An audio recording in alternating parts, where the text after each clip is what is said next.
So in section 6.4, we start doing logarithms, and this might be new to you. A year or so ago, we stopped doing logarithms in intermediate algebra. You may have seen them in a high school class, but you may have not seen them before. So let me talk a little bit about what logarithmic functions are before I jump into the section. So a logarithmic function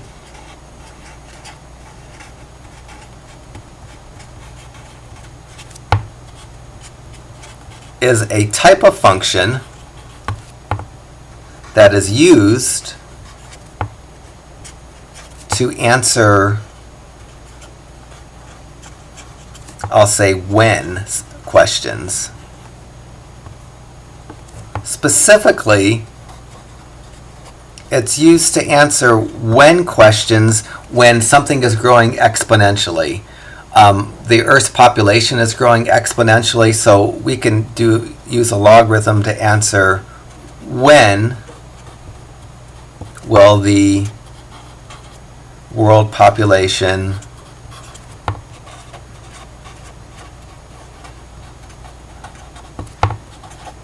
be 20 billion.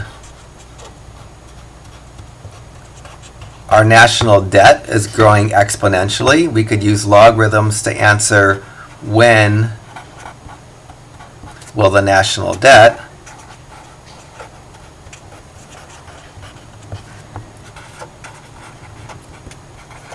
be, I don't know, 30 trillion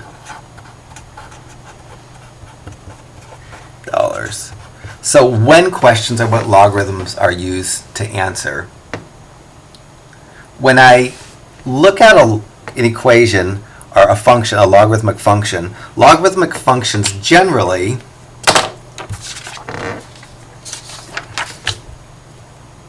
look like this. A logarithmic function usually has the word log, followed by a subscripted number, which is called the base, followed by a number that's on the same level as the word log, which is called the argument. I would read this as the log or the logarithm. Usually we say log instead of logarithm, but they're interchangeable. I could actually spell it. The logarithm base 2 of 8. The two parts of this are the base, which is the subscripted part, which is 2, and the argument, which is the non-subscripted part, which is the 8. Any logarithm asks the question, the base to what power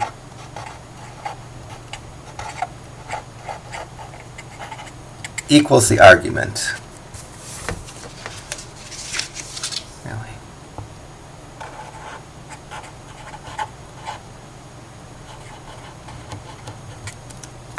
So this log base 2 of 8 is asking the question, the base, which is 2,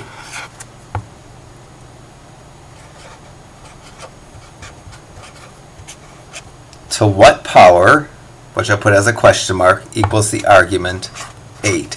This log base 2 of 8 is going to give me the number 3, because 2 to the third power is equal to 8. So the log base 2 of 8 is equal to 3. Let me do a few more logarithms before I jump into some rules of logarithms. So I got a quick interruption, so there might be a little hiccup in the video. So we just learned that the log base 2 of 8 is equal to 3. Let me do a few more logarithms just to get you comfortable with them. Let me do the log base 3 of 9. You should know that any logarithm asks the question, the base to what power equals the argument, so that this one, because the base is 3 and the argument is 9, this logarithm asks the question, 3 to what power is 9? If you know the answer to this is 2, then you don't need to use any technology technology to figure out what that logarithm is equal to. Let me do a few more. Let me do the log base 2 of 16. This is asking the question, the base, which is 2, to the unknown power equals the argument, which is 16. And that's going to be 4. In logarithms, bases aren't always written. If I wrote something like this, find the log of 100, if no base is written, you'd like to think the base is assumed to be 1, but that's not the case. If no base is written,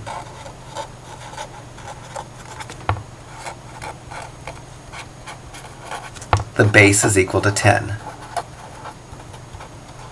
So this problem, the log 100, is the same as the log base 10 of 100, and this is asking the question, 10 to what power equals 100? If you know the answer to that is 2, then you can just write the answer down without doing any work. If I did something like this, what is the log of 1? Well, I know that this means what is the log base 10 of 1, and this is asking the question, the base 10 to what power equals the argument 1. If you know that anything to the 0 power is 1, you know that this is 0 because 10 to the 0 power is 1. My calculator is really limited. It doesn't have base 2, it doesn't have base 3. In fact, it only has 2 bases. The 2 bases that are on my calculator are base 10 and base e. Let's not worry about base e for a second, and let's worry about just the world of base 10. So on my calculator, I can do each one of the problems that I just did. I figured out the log base 2 of 8, the log base 2 of 3, the log base 2 of 16, the log of 100, and the log of 1. The only problems on this sheet that are easy on my calculator are the last 2 because they're in base 10. My calculator naturally works in base 10. If I see a logarithm that's written in base 10, I don't have to do any thought. I can run to my calculator and press buttons to figure out what it equals to. To figure out what the log of 100 is on my calculator, I find the log button, I type the log button, then I type the number 100, close the parentheses. My calculator tells me that the log of 100 is 2, and that's what I came up just a second ago. Similarly, if I want to find the log of 1, I could just type the log button and type the number 1 and hit equals, and my calculator will tell me the log of 1 is 0. In order to find out one of these logs, because they're not in base 10, I need to use the change of base formula. The change of base formula is a formula that allows me to change from one base to another base. And it is helpful when I go to evaluate logarithms on my calculator. So the change of base formula, or the change of base rule for logarithms, says if you have a logarithm and it's written in some base other than 10, that you can transfer that log to the base of 10 by taking the log of the argument base 10 divided by the log of the base 10. Specifically, it says on my calculator, if I wanted to find the log base 2 of 8, that I could just do the log of 8 base 10 divided by the log of 2 base 10. So to get that the log base 2 of 8 is 3, if I didn't know this, on my calculator I could just go log of 8 divided by log of 2, and my calculator will tell me that that equals to 3.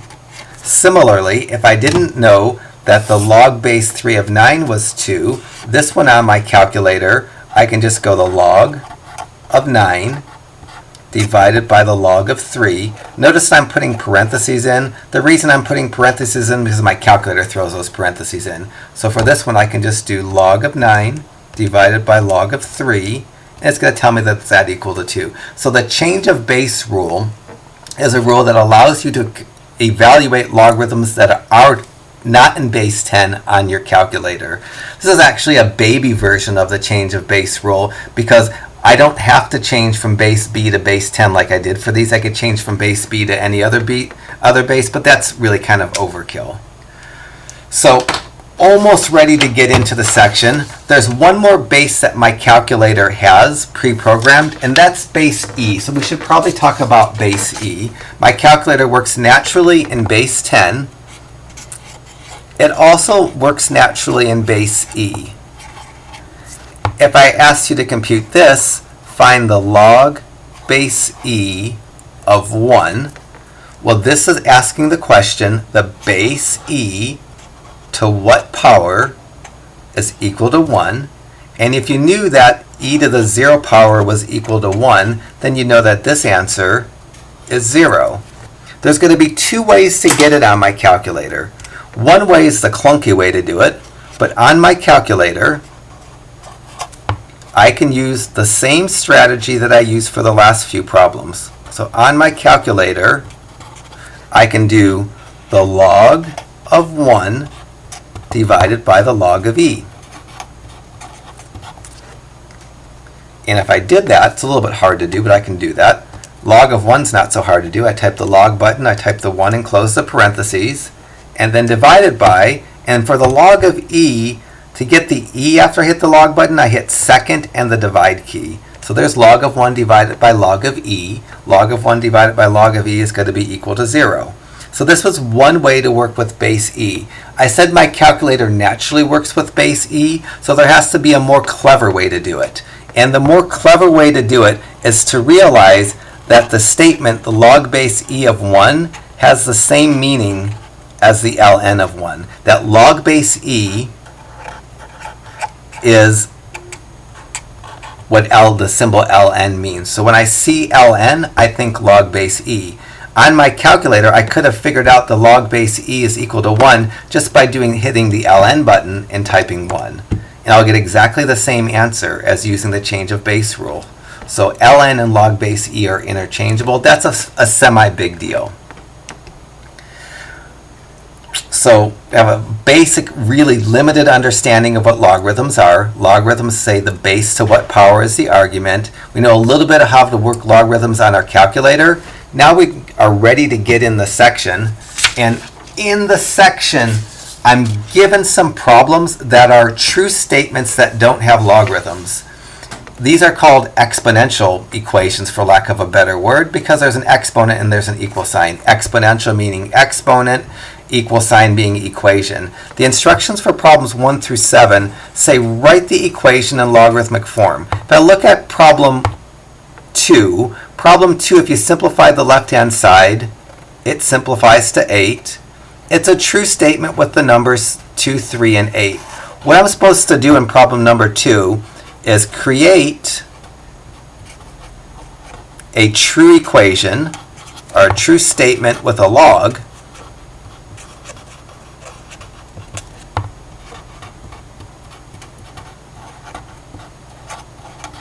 and the numbers 2, 3, and 8.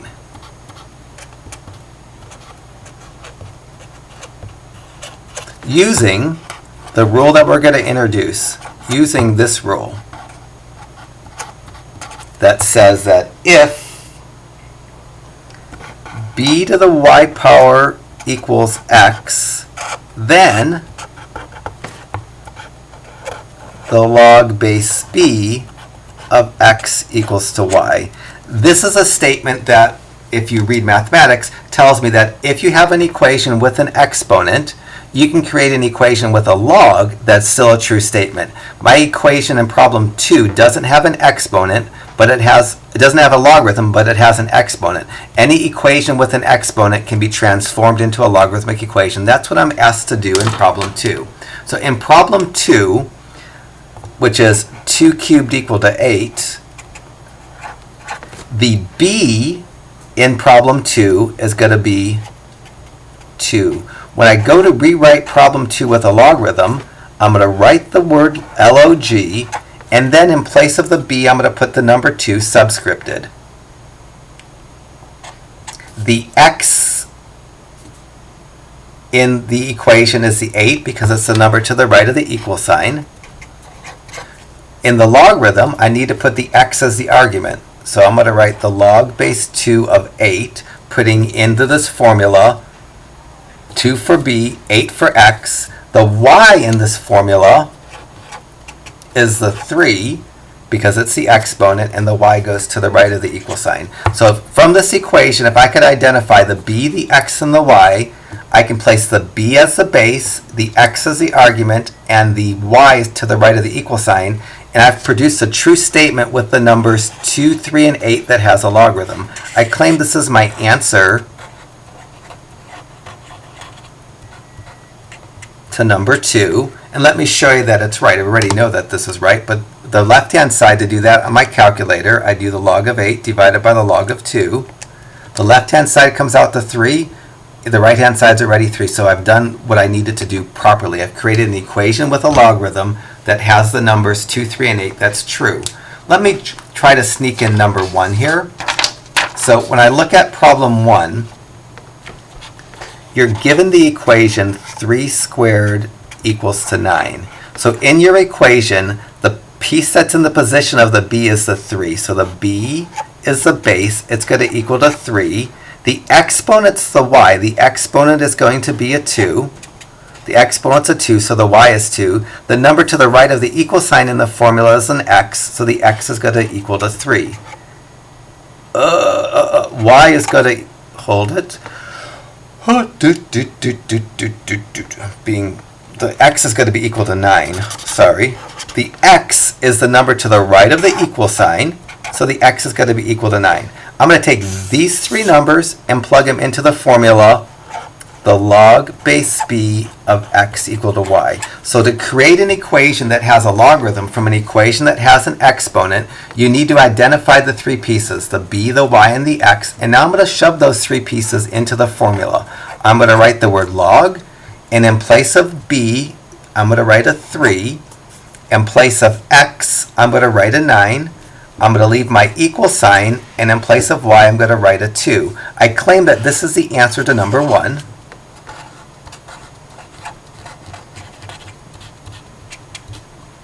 So I should check this, make sure that the right-hand side and the left-hand side are the same. On the left-hand side, I just do log of 9 divided by log of 3 to figure out what the left-hand side equals to. The left-hand side is 2, the right-hand side is 2. I know I did that properly. So for each of the problems between 1 and 11, we're given an exponential equation. We're asked to create a logarithmic equation. If I move down to do number 4, in number 4, I'm given 2 to the 5th equals 32, and this is supposed to be in the form b to the y equal to x. So in this equation, the b is going to be the base of 2, the y is going to be the exponent of 5, and the x is going to be the number to the right of the equal sign 32. I'm supposed to take those 3 numbers and shove them into the formula log base b of x equals to y. And to do that, first I'm going to write log, and then I'm going to pull out a number for b. The b is going to be the number 2. Then I'm going to put the number for x. The x is going to be the number 32.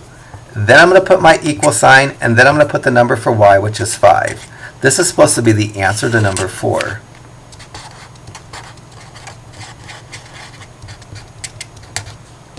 To check to make sure the left-hand side equals the right-hand side, for the left-hand side I do log of 32 divided by log of 2, and it tells me that the left and the right-hand side are the same. So each of the problems between 1 and 11 give me an equation that has an exponent. They want me to change it to an equation that's a true statement that has the same numbers as the original equation, but that has a logarithm. What I'm doing now is using the rule, and it's exactly the way it's intended to be used.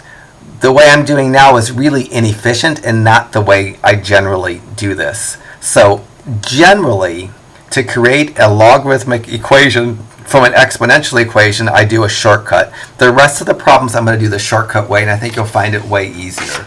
So let me move on to problem 5. and write the logarithmic form of number 5. So number 5, I'm given the equation 3 to the negative 1 equals 1/3. The shortcut way to do this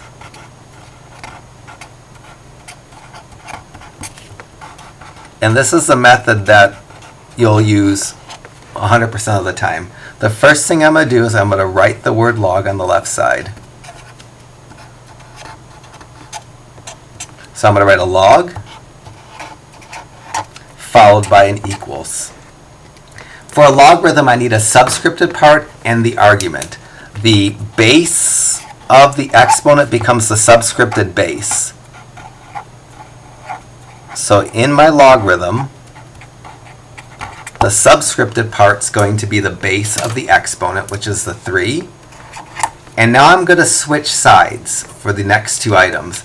The negative 1/3 is now going to move to the right side of the equation. And on the right side of the equation, the number is written on the same level as the logarithm. And I'm going to take the 1/3 that's on the right-hand side and move it to the left-hand side. When I move it to the left-hand side, it becomes part of the logarithm. The part of the logarithm that I have in is the base. It needs to become the argument. A logarithm has two parts. It has a base and an argument. I claim that this is the answer for number 5. I don't instinctively, when I work with logarithms, use parentheses. My calculator needs the parentheses. So let me go ahead and check this on my calculator to make sure my answer is right. On my calculator, to make sure that this is right, calculator, I'm going to enter the log of 1 divided by 3 divided by the log of 3. Log of the argument divided by the log of the base. So let me try this real quickly, doing the log of 1 divided by 3 divided by the log of 3. Should equal negative 1 if my answer is correct. When I hit enter, it gives me that negative 1, so I know my answer is correct.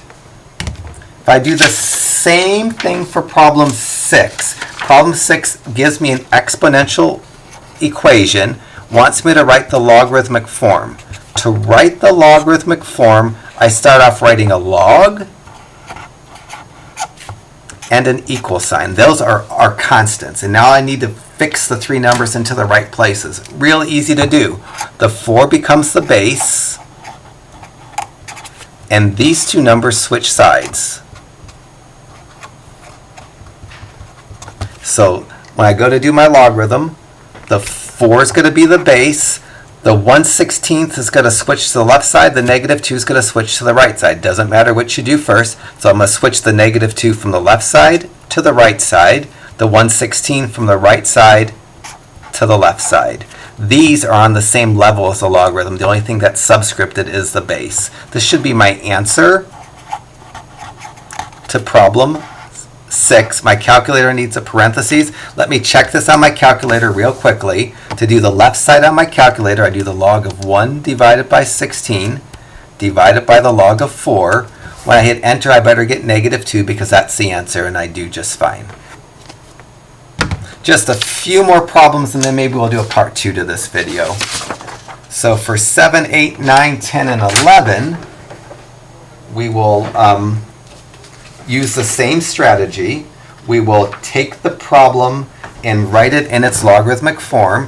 So to do problem 8, to write this in its logarithmic form, I'm going to write the word log followed by an equal sign. The e needs to be the base because it's the base of the exponent. So the e is going to be the base, and I'm going to switch. I'm going to move the 0 and the 1 to the opposite sides. The 0, when I move it to the right side, is going to be on the same level and not subscripted or exponent. And the 1 is going to move to the left side and become the argument. This is an okay answer for question 8. A better answer, because ln is shorthand for log base e, would be the ln of 1 equal to 0. They're both okay. I could check both on my calculator. To do the top version on my calculator, I do log of second divide for e divided by, I do the log of 1 divided by the log of e. That's how I would check that version of the answer, and that should equal to 0.